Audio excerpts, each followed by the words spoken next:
درس لا تخف ستمر، كتاب سلاح التلميذ، صفحة 255. أنا لسه بقول نقفل المايك. اتفضل اقرأ يا براء. صفحة كام يا ميس؟ 255. جبتيها يا ريتال؟ طيب اقرأي يا ريتال وبعدك براء. أنا عمر أسمع الكبار في أسرتي وهم يتحدثون عن مرض اسمه كورونا. تلتقط أذنايا. أذناي بين الحين والآخر حديثا بالتلفزيون عن المرض ذاته الذي يقول الأطباء أنه اسمه كوفيد 19. تحذرني جدتي شكرا، كمل يا كل براء. تحذرني. تحذرني جدتي كل يوم من الاقتراب أو اللعب مع أي صديق لي إن كان الكح أو يشعر بارتفاع حرارته وتصر أمي عند خروجنا في أي وقت على أن نرتدي جميعنا كمامات نظيفة في كل مرة، وأن نغسل أيدينا باستمرار بالماء والصابون أو ننظرها بالكحول أو نطهرها بالكحول. شكرا يا براء وشكرا يا ريتال. اللي لسه داخلين درس لا تخف ستمر، كتاب سلاح التلميذ، صفحة 255. الولد يا ولاد اللي بيحكي اسمه عمر، بيقول إن هو بيسمع من الكبار، الناس الكبيرة في الأسرة بتاعته، وهم بيتكلموا عن مرض اسمه كورونا. طبعا عارفين مرض كورونا اللي قعدنا كلنا في البيت وقعدنا من المدارس وكنا بنشتغل أونلاين. فهو كان بيسمع عن المرض ده من الناس الكبار في الأسرة بتاعته.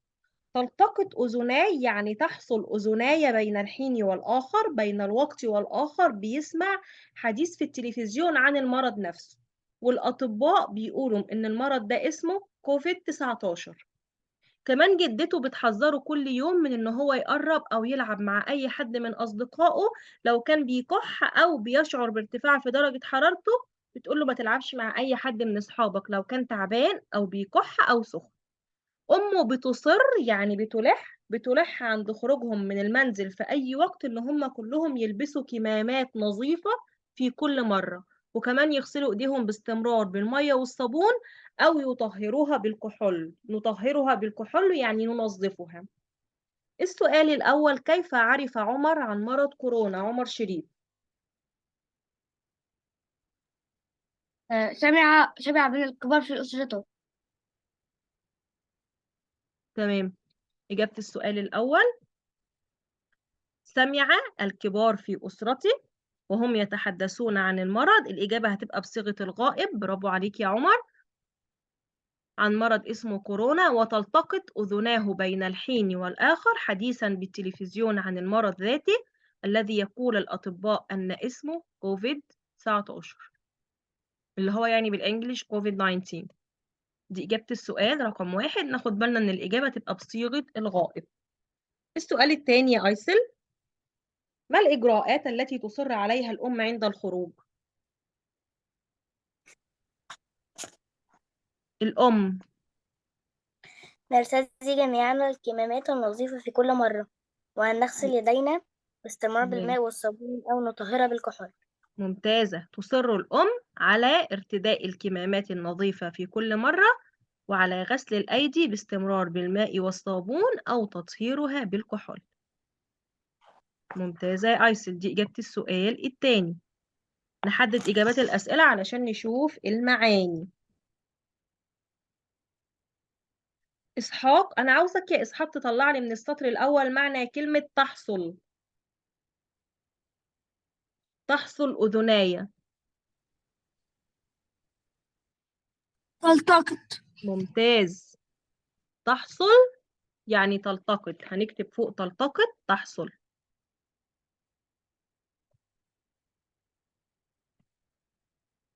ممتاز.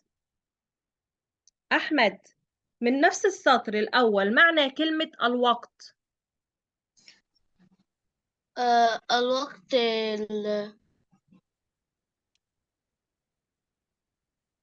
تلتقط أذناي بين الوقت والآخر. الحين والآخر. ممتاز. الحين يعني الوقت. طب جمع حين إيه يا أحمد؟ أحيان. أحيان. ممتاز. عمر محمد، من السطر الثاني معنى كلمة نفسه. المرض نفسه. نفسه. ذاته. ممتاز. فوق كلمة ذاته هنكتب نفسه. برافو عليك. براء، نعم يا مس. من نفس السطر الثاني، معنى كلمة تنبهني. تحذرني. ممتاز. حد يعرف عكسها ايه؟ أنا يا مس. قول. تحذرني. تطمئنني. برافو. تنبهني يعني تحذرني، والعكس تطمئنني. نكتبها فوقيها برضو. عمر، من السطر الثالث، معنى كلمة تلح. عمر شريف، تلح أمي. تلح أمي تسر. ممتاز. فوق كلمة تصر هنكتب تلح.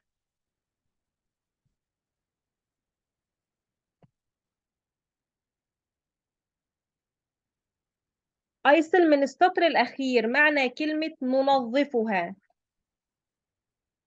نعم يا مس. ننظفها. معناها ننظفها بالكحول.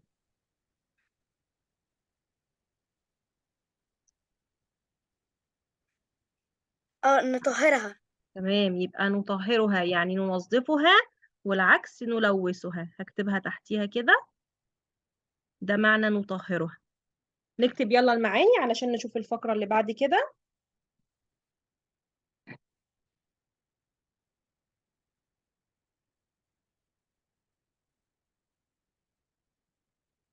استعد يا أحمد عشان هتقرأ.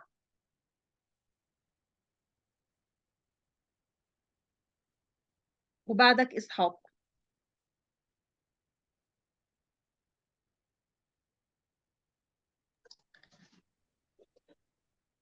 ننزل يا ولاد للفقرة اللي بعد كده يلا.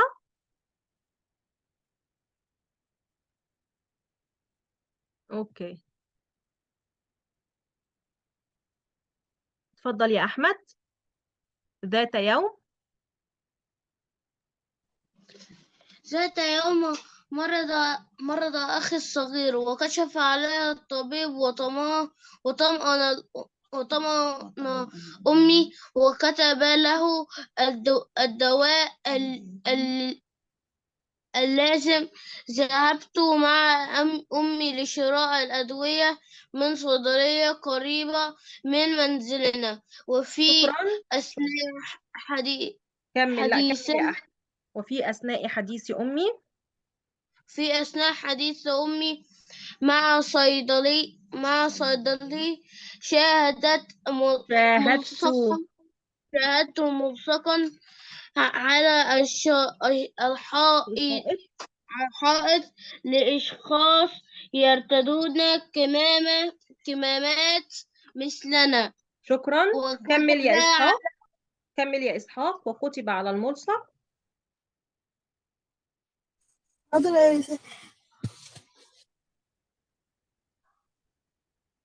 وكتب على الملصق عبارة. عبارة هي التوازن، فقد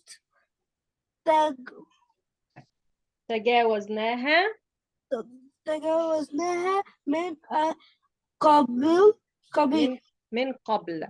تمام. يعني ايه يا ولاد الكلام ده؟ يعني عمر بيحكي، بيقول أدا عمر وأدا أخوه الصغير ومامته، وده الصيدلي اللي بيشتروا منه الدواء، ودي الملصق، ده الملصق اللي عمر بيحكي عليه. عمر بيقول في يوم تعب أخويا الصغير وكشف عليه الطبيب وطمأن أمي وكتب له دواء، فهو راح مع مامته علشان يشتري الأدوية من صيدلية قريبة من منزلهم، وفي أثناء حديث أمه مع الصيدلي شاف ملصق على الحائط. أدا الملصق أهو. الملصق ده شكله إيه؟ لأشخاص يرتدون كمامات زي ما هم لابسين الكمامات كده بالظبط، واتكتب على الملصق عبارة هي التزم، فقد تجاوزناها من قبل.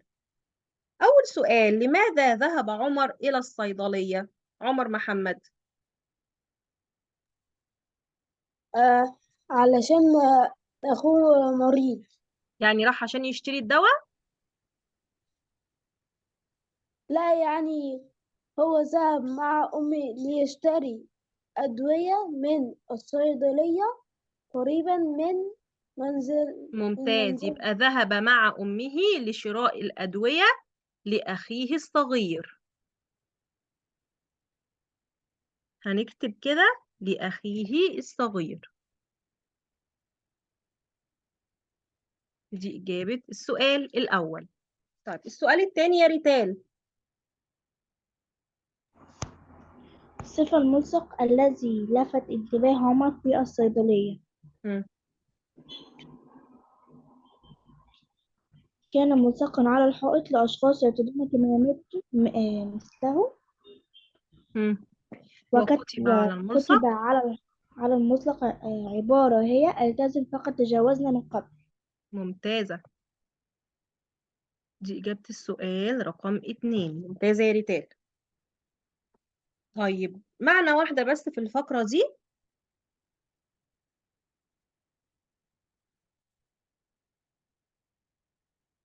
عمر شريف، طلع لي معنى كلمة تغلبنا عليها. تجاوزناها. تجاوزناها يعني تغلبنا عليها. هكتبها هنا جنبها.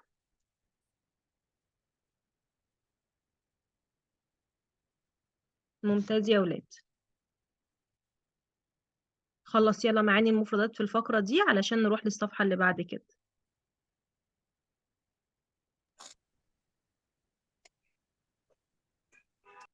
عشان نعرف ايه موضوع الملصق ده.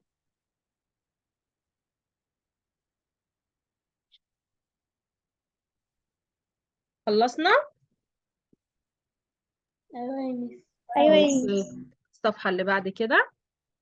عبال ما اجيب الصفحة، اقرأ يا براء. لا، براء قرأ. سوري. مم. تمام، عمر شريف تاني اقرأ.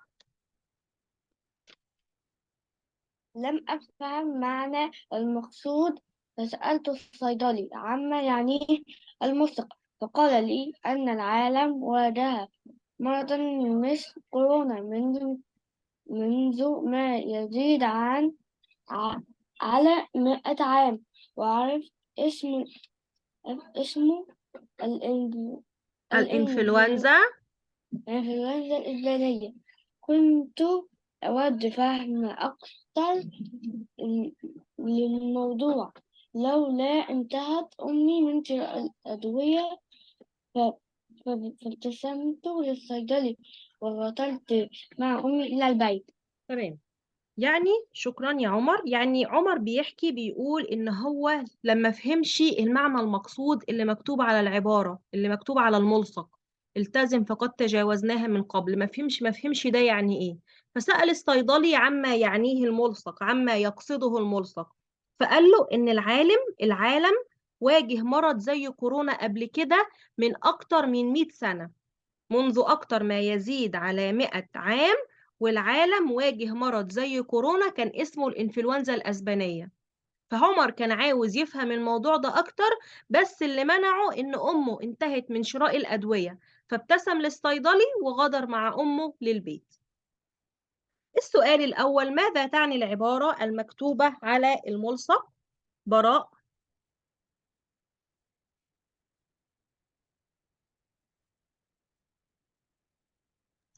آه يعني الملصق إن العالم واجه مرضا مثل كورونا منذ ما يزيد على 100 عام، عرف باسم الإنفلونزا الإسبانية.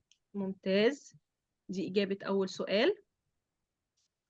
مش تجاوزناها هو من قبل يعني احنا تخطينا، جالنا مرض فتاك اكتر، يعني اكثر فتكا من كورونا، واحنا تجاوزنا الموضوع ده قبل كده. اتفضل يا براء. مش هو ده المرض اللي هو الإنفلونزا الإسبانية دوت اللي هو الطاعون. لا، ده حاجة وده حاجة تانية. تمام. طيب السؤال الثاني. اسحاق، لماذا لم يستكمل عمر حديثه مع الصيدلي؟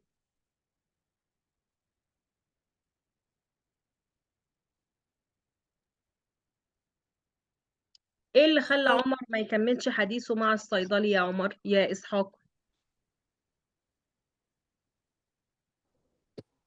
مش ايه اللي خلى عمر ما يكملش حديثه مع الصيدلي؟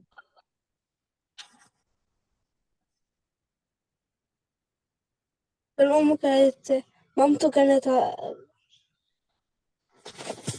مامته انتهت من شراء الدواء صح؟ يبقى بسبب انتهاء أمه من شراء الدواء.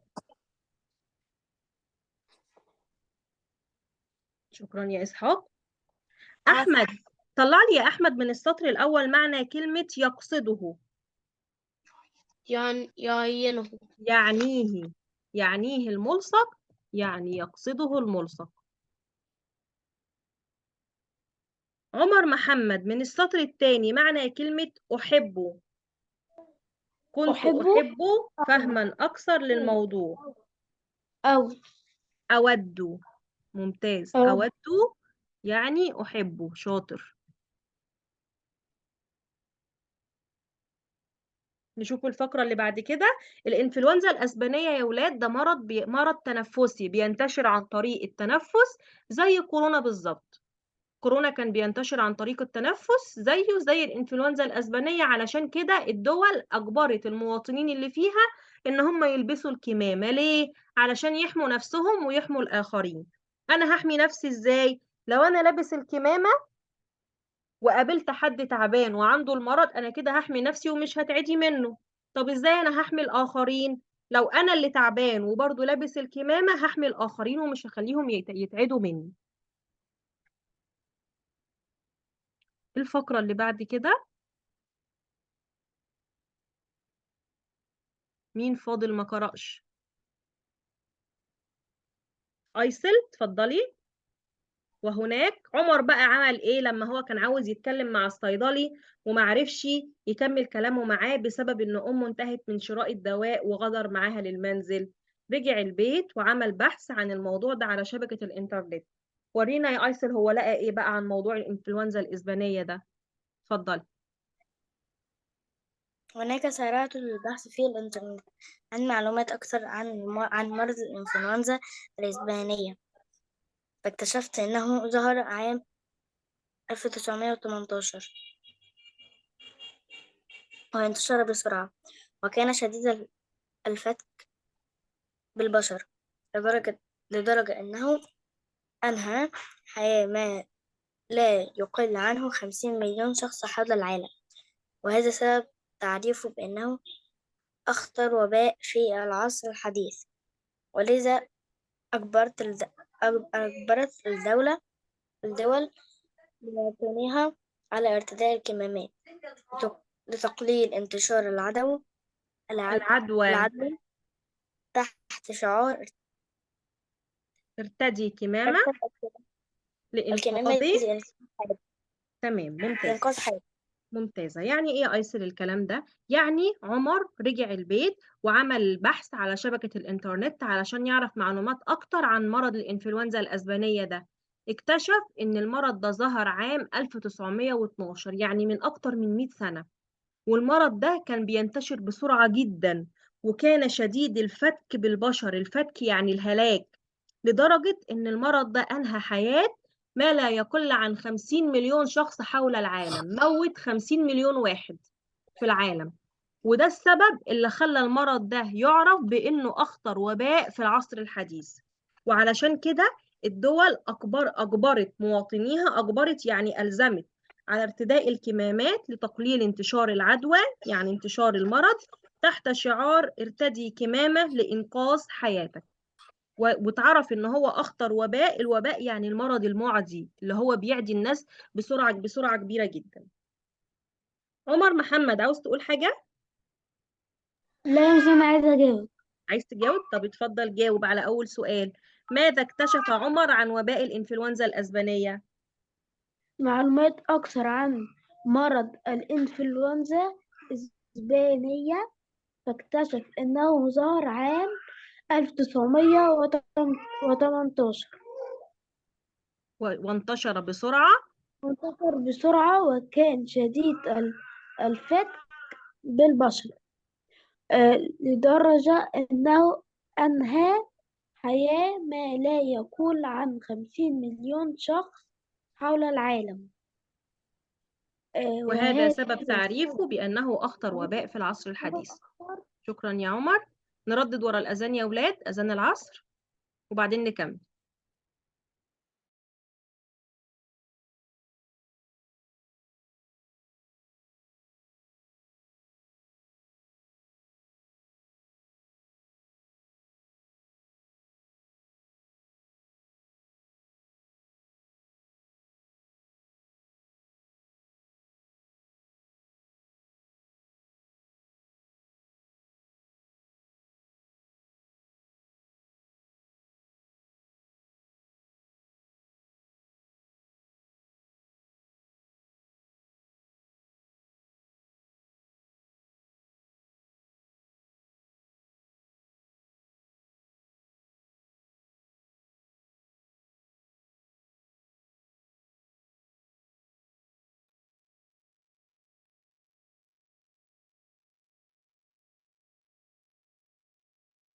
أحمد قول لنا الدعاء، اتفضل.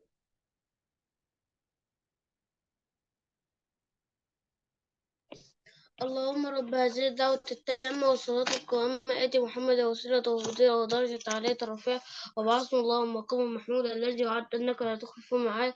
وصلى الله على نبينا مولانا محمد وعلى آله وصحبه أجمعين. تمام، شكرا يا أحمد. أحمد جاوب لنا على السؤال الثاني، كيف تعاملت الدول مع هذا الوباء؟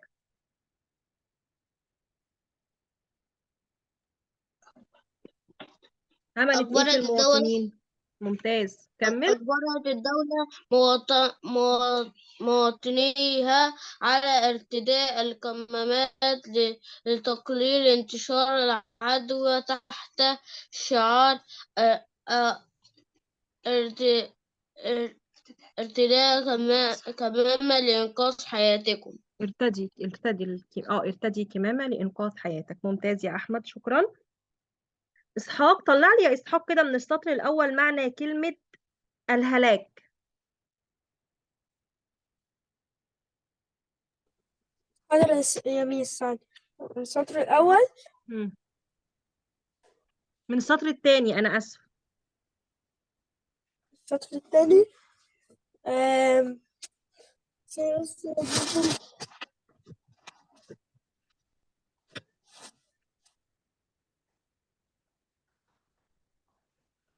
الفتك يا إسحاق، إحنا قايلينها في الشرح، الفتك يعني الهلاك. ريتال من السطر الثالث معنى كلمة. بدور على الصفحة. ماشي تمام. ريتال من السطر الثالث معنى كلمة مرض معدي. مرض معدي. مم. أخطر وباء. ممتازة، الوباء يعني المرض المعدي. ممتازة يا ريتال. أيسل من السطر الرابع معنى كلمة ألزمت. ألزمت. مم.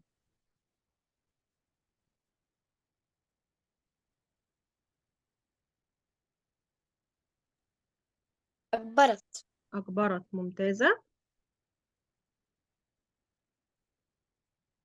براء من نفس السطر معنى كلمة انتشار المرض.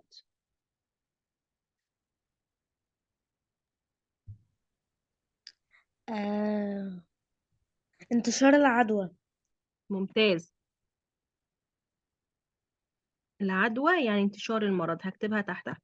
نخلص المعاني يا ولاد يلا عشان نشوف الصفحة اللي بعدها. خلصتها. اوكي، ننتقل للصفحة اللي بعد كده.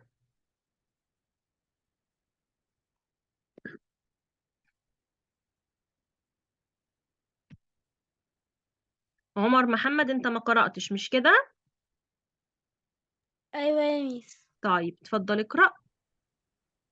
فئة ركن أن ارتداها فأدركت أن ارتداءها ليس بالشيء الحديث مع الكورونا فقد سبق للعالم ارتداؤها للوقاية من الإنفلونزا الإسبانية. أغلقت أغلقت.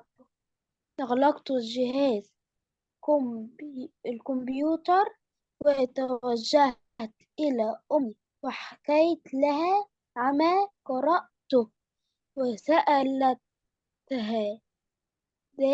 دائما ما تقولين لي يا أمي إن الإنسان يتعلم من تجاربه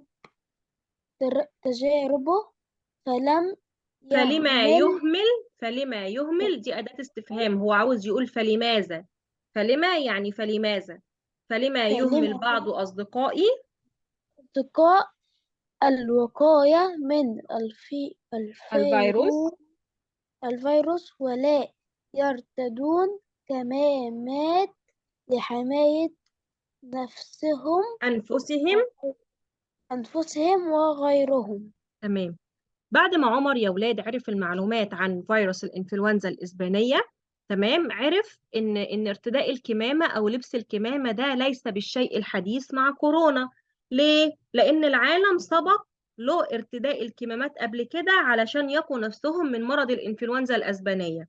فأغلق جهاز الكمبيوتر وتوجه لأمه وحكى لها عن اللي قراه وسألها: أنت دايما يا أمي بتقولي لي إن الإنسان لازم يتعلم من تجاربه، ليه بقى بعض أصدقائي بيهمل الوقاية من فيروس كورونا ولا يرتدوا الكمامات لحماية أنفسهم وغيرهم؟ فهو تعجب من سلوك زملائه إن هم مش بيلبسوا الكمامات علشان يحافظوا على نفسهم ويحافظوا على غيرهم. السؤال الأول: هل ارتداء الكمامة وقت انتشار الأوبئة أمر جديد؟ كلنا جاوبنا على الأسئلة. إسحاق، نعم يا ميس. هل ارتداء الكمامة وقت انتشار الأوبئة أمر جديد؟ لا، هو